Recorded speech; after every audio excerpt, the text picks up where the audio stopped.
විශ්වාස නොමැතිව දෙවිදුන් ප්‍රසන්න කරන්න බෑ.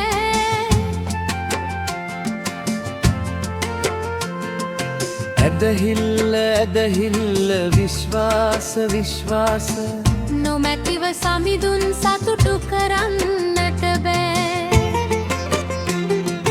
දෙවිදු කිව්ව දේ කරනව කියලා එපා කිව්ව දේ කෙරුවෝතින් එපා කිව්ව දේ නුබලා කරලා කරන්න කිව් දේ නොකළෝතින් ඇදහිල්ල නොවේ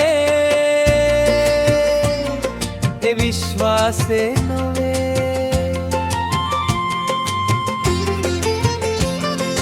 ක්‍රියාවල් නොමැති ඇදහිලි මැරිලා ක්‍රියාවල් නොමැති විශ්වාසෙන් පල නෑ. විශ්වාසෙන් ඔබ කරනාදේ කරන දේ තමයි ඔබගේ විශ්වාසේ. යේෂුවා සම්දුන් ස්වාමින් වහන්සේ යැයි ඔබගේ මුඛයෙන් කියලා කුරුසියේ මැරිලා දින 3කින් යලි නැගිටුණු බව විශ්වාසද කරලා. රෝම 10:9 කිව්වත් ඔබ ගැලවෙනවා යයි කියලා. පූජක කැලෙන්ඩරේ දින දසුනේ පළමු මාසේ 14 රෑ පාස්කු මංගල්‍ය සමරන්නට හැකි නොවුනොත්, ලේගිවිසුමේ මුද්‍රාව ලබන්නට හැකි නොවුනොත් ගැලවෙන්නට නම් බෑ. මගේ මිතුරේ ක්‍රියාවැරදි නිසා. ක්‍රියාවල් නොමැති ඇදහිල්ලත් මැරිලා.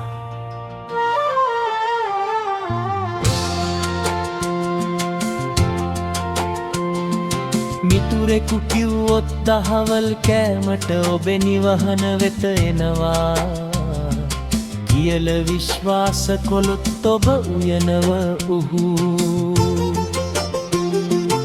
එන්නට පෙර ඒ ගැන සැලසුම් කරලා කිව්වත් වචනෙට විශ්වාස කරා කියලා. නැතිනම් දහවල් කෑම උයාලේ ඒ විශ්වාස කළා නොව මිතුරේ.